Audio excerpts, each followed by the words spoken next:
Hello guys အားလုံးပဲမင်္ဂလာပါရှင်ဒီနေ့ပေါ့နော်channel ပြောင်းတော့ပါမယ် channel ပြောင်းမှာတော့မဟုတ်နာမည်ပြောင်းမှာပေါ့နော် channel နာမည်ကိုချက် channel ဆိုပြီးပြောင်းပါမယ်နော်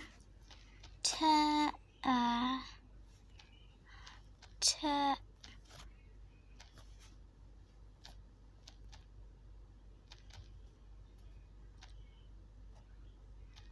official လို့ပြော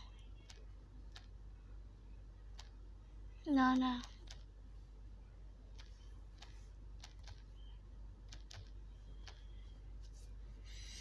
Yeah.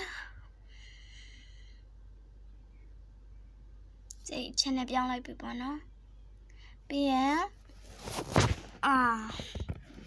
profile လေးလည်းပြောင်းပါမယ် profile ပြောင်းလိုက်အောင်မယ်ပေါ့နော်